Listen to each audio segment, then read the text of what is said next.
C'est qui le chef en Belgique? C'est pas moi. Qui détient le pouvoir? C'est qui alors? Parce que bon, pour la France, on voit bien. Moi, je suis président de tous les Français. Pour les États-Unis, on n'a quasiment parlé que de ça pendant toute l'année 2020.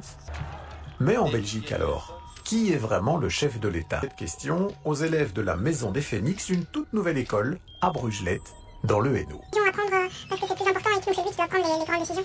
C'est le Premier ministre qui choisit les règles et tout ça, mais qui demande l'accord du roi. Bon. Pas toujours évident de s'y retrouver. Alors, on va aller à la rédaction de la RTBF chercher un spécialiste de ces questions-là. Et Marc Sirlereau nous invite à bord de sa machine à remonter le temps. Arrêt en 1830, au moment de la création de la Belgique. Les Belges prennent leur indépendance en chassant les troupes hollandaises du territoire, mais d'où vient le fait qu'ils se sont retrouvés ensuite avec un roi à la tête de leur pays? Les Belges n'ont pas vraiment eu le choix dans ce qui s'est passé à l'époque. Bon, ils ont bien sûr voulu la création d'un nouveau pays, la Belgique, mais pour que ça se passe, il fallait l'accord de nos pays voisins, surtout d'eux, les Anglais et les Français.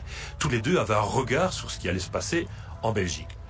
Et à l'époque, ils considéraient tous les deux que pour que la Belgique soit un pays stable, il valait mieux qu'on installe une monarchie avec à sa tête un roi plutôt qu'une république avec un président.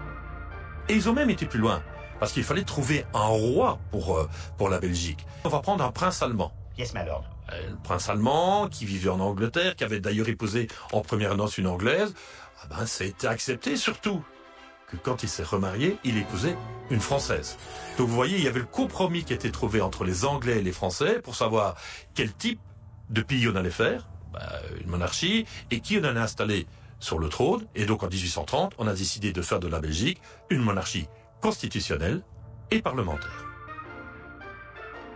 Pour être tout à fait précis, le premier roi des Belges, Léopold de Saxe-Cobourg-Gotha, sera élu par un congrès national et prêtera serment le 21 juillet 1831.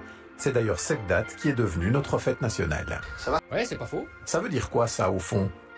Commençons par l'aspect constitutionnel. Constitutionnel parce qu'il y a une base fondamentale, il y a un texte très important qui régit nos droits et nos libertés, c'est ce qu'on appelle la Constitution. C'est une garantie pour les citoyens où on retrouve tous nos droits et nos libertés. En fait, ce sont les premiers représentants du peuple belge rassemblés dans ce fameux congrès national, celui qui a élu le roi, qui, avant d'installer Léopold sur le trône, se sont mis d'accord sur cette constitution. Pour faire une comparaison, cette constitution, c'est un peu comme le règlement d'ordre intérieur de l'école. C'est un ensemble de règles, de droits, de libertés, un texte qui dit ce qu'on peut faire et ce qu'on ne peut pas faire. Au départ, ce texte laissait d'ailleurs un certain pouvoir au roi des Belges. Mais au fil du temps, de l'évolution politique de notre pays, le pouvoir politique du roi s'est évaporé pour évoluer vers une fonction symbolique. Il est le symbole de la Belgique, mais ça ne va pas plus loin, parce qu'il n'a pas d'autre pouvoir. Mais c'est vrai, quand on va en visite à l'étranger, quand il y a une délégation de ministres qui y va et que le roi les accompagne, ça donne plus de prestige, de prestance, parce que le roi est là, le roi des Belges est présent. Mais il est où alors le pouvoir politique ?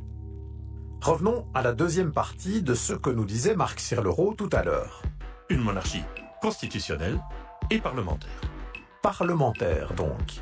Un parlement, c'est bien un lieu où on discute de la situation dans notre pays et où l'on vote des lois ou encore des budgets. En Belgique, il y a plusieurs parlements. Mais ici, on va s'intéresser surtout au Parlement fédéral, celui qui représente tous les Belges et qui est situé au cœur de Bruxelles, à la rue de la Loi.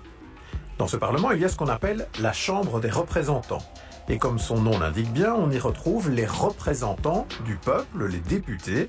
Ils sont 150. Reprenons l'exemple de l'école.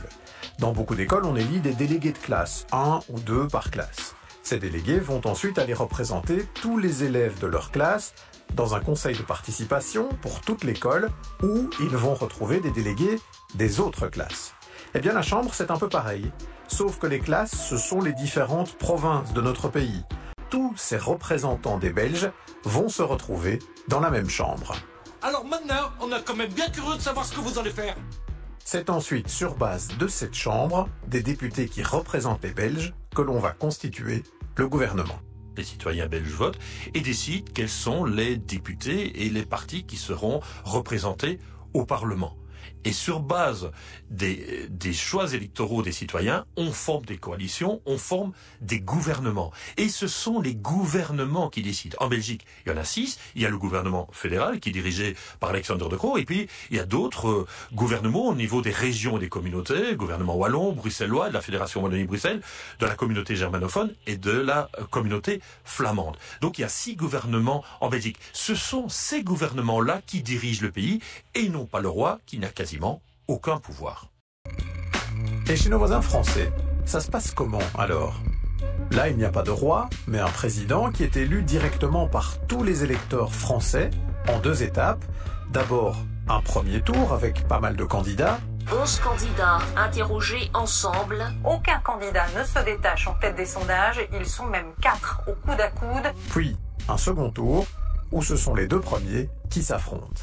Voici le nouveau président de la République et c'est Emmanuel Macron avec 65,1% des suffrages. Et le président élu par tous les Français, on dit d'ailleurs au suffrage universel parce que tous les Français de plus de 18 ans peuvent voter, devient le chef de l'État.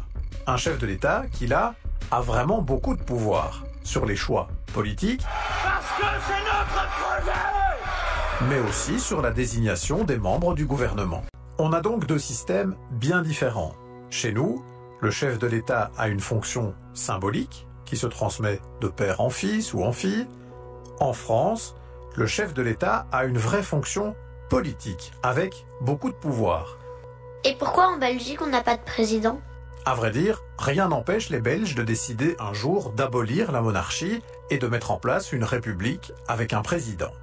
Mais comme nous l'explique Marc Sirleroux, il faudrait régler une série de problèmes bien spécifiques à notre pays. Il y a déjà un premier problème qui se pose. Les Flamands étant plus nombreux que les francophones, on pourrait imaginer, sur cette base-là, que tous les présidents qui seraient élus en Belgique seraient toujours des présidents flamands. Prévisible. Ou alors on pourrait aller plus loin à imaginer qu'il y ait une sorte d'alternance, de changement possible.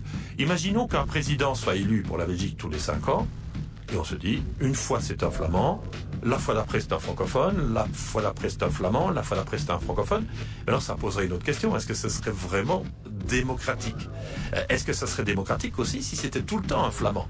Donc, dans l'état actuel des choses, la solution qui paraît la plus simple au niveau belge, c'est de garder le système actuel avec un roi qui est là, qui ne décide quasiment de rien, et en dessous, un gouvernement où là, on retrouve des francophones et des flamands, avec parfois des premiers ministres francophones et parfois des premiers ministres flamands.